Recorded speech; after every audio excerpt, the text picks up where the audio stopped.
This has been a very, very useful gathering, of course, and hopefully all of you have also personally benefited from it and increased your knowledge.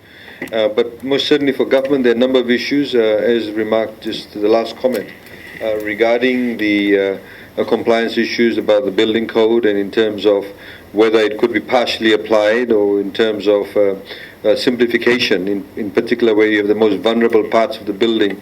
And in this case, obviously, we've seen the roofings has been the one that's actually gone first. And that has probably led to some subsequent or consequent damages to the properties. I think the other point that the Honourable Prime Minister also raised was about insurance. You cannot sort of run a modern nation state when your insurance sector actually is very limited to only a select group of people. In the same way as we may want to, for example, apply certain sections of the building code or certain sections of the house to adhere to the building code, in the same way we should be able to have the insurance companies be able to offer cover, perhaps even for a limited sum, if, for example, the roofing is done according to the standards.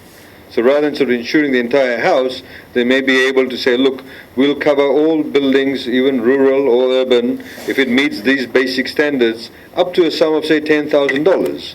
I mean, these are some of the initiatives we do need to put in place and indeed perhaps legally enforce.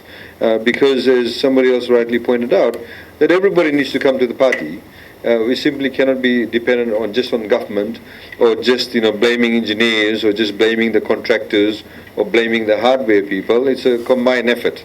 And I think what has been the positive impact of this cyclone is that we've seen a bringing together of different stakeholders that perhaps have not come together previously in this shape and form. So we hope to obviously capitalize on that.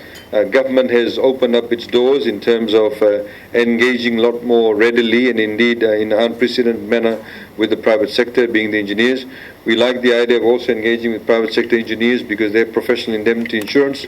So if we use them, unlike perhaps using people from Ministry of Infrastructure, they don't. So if we use private sector engineers, they have professional indemnity insurance, and there is a clawback mechanism, of course, if they get it wrong, and we have done everything right. So I think these are the kind of initiatives that we do need to place.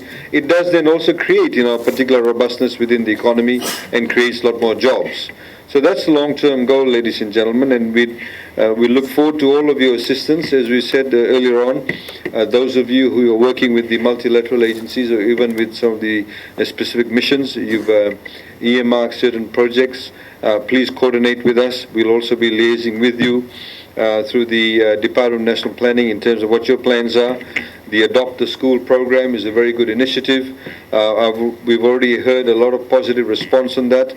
It creates an unprecedented level of transparency in terms of donor funds going for specific projects, and you actually get to track how your money is being spent. And a number of other areas that we, as the Honourable Prime Minister highlighted, and indeed as some of the other ministers have spoken about.